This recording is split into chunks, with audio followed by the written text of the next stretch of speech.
Hello, it's Andy Graham of Hobo Traveler. This is the Ask Andy show. Today I've been to 90 countries and traveled non-stop for 16 years. I'm answering global questions on anything and everything about the planet. Okay, European Craig asks is hi Andy, enjoyed your video, especially the honesty. You mentioned in answers to Europe's small town questions that there were car rentals for $600 a month.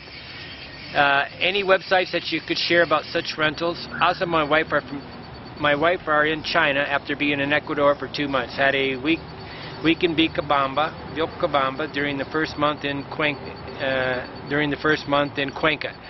It was so and even overrated in our view. Too many lost souls, expats, IMHO. I don't know what IMHO says, so somebody's better tell me. IMHO, I got an acronym for lost soul expats. I got to add it to my alternative culture dictionary I keep threatening to write. There's all these words that you have to learn to fend off the lost souls. Not as beautiful as many say. Okay, Vilcabamba didn't even compare with Cotacachi north of Quito. We wish we had spent a month in Cotacachi. Incredible. Beautiful and great prices. Cleanest town in Ecuador that we visited. We stayed in a hostel called La Cuadra and it was clean and great location. Loco Ono Jarro is awesome. Thought I'd share as you are so generous with information. Take care. Craig, P.S. I'm from Indianapolis. Okay, he wants to know about the rental cars, and he gave a little extra information on Vilcabamba. I personally don't think. I think he's probably correct. It's not a tourist destination really. It's not a Vilcabamba is not a extremely beautiful. It's actually very clean and very beautiful, but it's really the climate that I'm here for. It's at the perfect climate, and he only spent a week here, while Cuenca is very, very cold, where he spent a lot of time at. So, you know, he's looking at it more from a tourist point of view, while I'm looking at it more from a living on a long-term point of view. But you know, I don't know how the altitude of Cotacachi, and you know, if Cotacachi is at 1,500 meters, I'm in. Okay, I'm go. Obviously, he's probably very correct on the lost souls. Too many lost souls expats here, and I don't know. IMHO. Somebody needs to tell me what this. Okay, his real question is: any websites that you could share about such car rentals? Okay. Actually, Phil was going to travel with me in Europe, and he is a ex-Vietnam vet kind of guy, or military Air Force. And there's some kind of American military base that is in the southern part of, is that Portugal or Spain? I think it's in the lower part of Spain. Oh, kind of forgot. And he actually had called the base and asked somebody and arranged for, and had been told. And it's quite a great idea. I mean, if there's anything you can do when you're traveling around, the U.S. Army has I don't know if they're VFWs. They're either VFWs or American Legions all over the planet,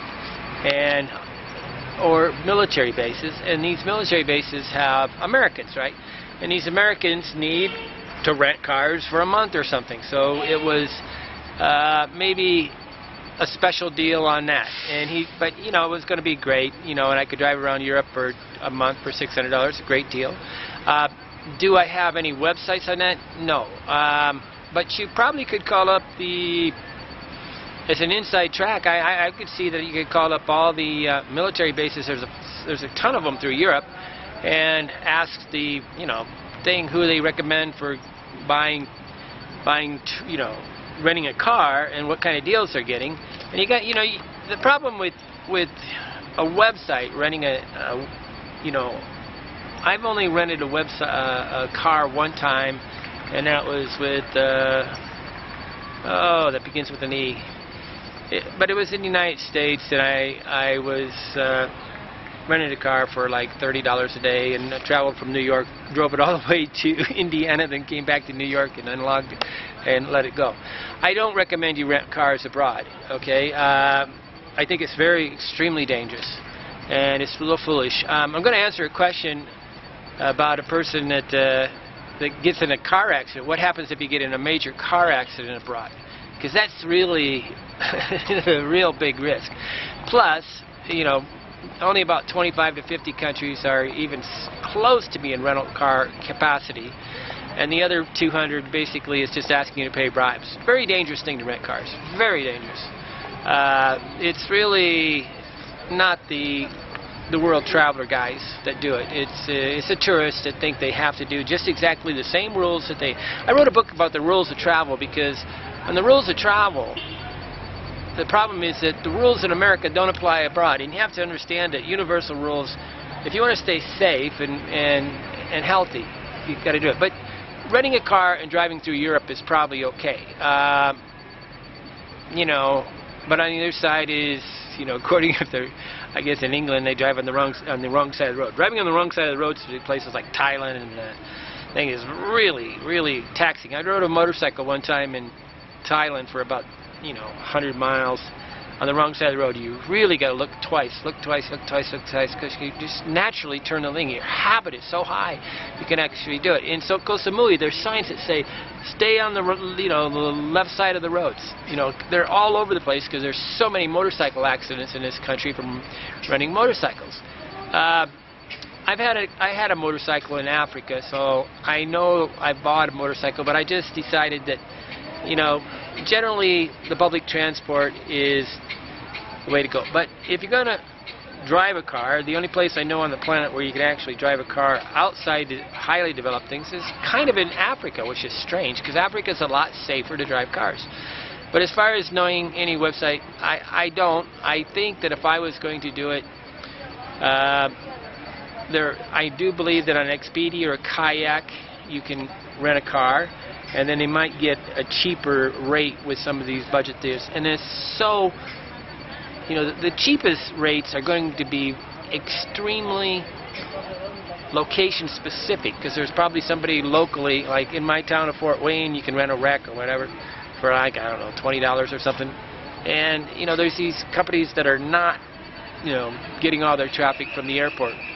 But if you want to get one at the airport, you know, it's really a very difficult thing to do. But I do know that some of the aggregation, you know, hotel sites, airplane sites like Kayak, Skyscanner. I'm using Skyscanner a lot, especially for Europe, because it really is more international, global. While Kayak and Travelocity is a very American website. Kayak's a little more. I don't use Orbitz at all. But they always, these countries go into these other websites. Viama, it seems to be a real good website, but normally the two big ones I use is Skyscanner and Kayak, or Expedia. But Expedia is a little thing, but each one of those has a way to rent a car, I believe, and then you might be able to work the car industry. But I truly recommend anywhere outside of Europe, maybe Australia and America, just don't rent a car. It's just too dangerous. Thank you for the questions, and thank you for the answers.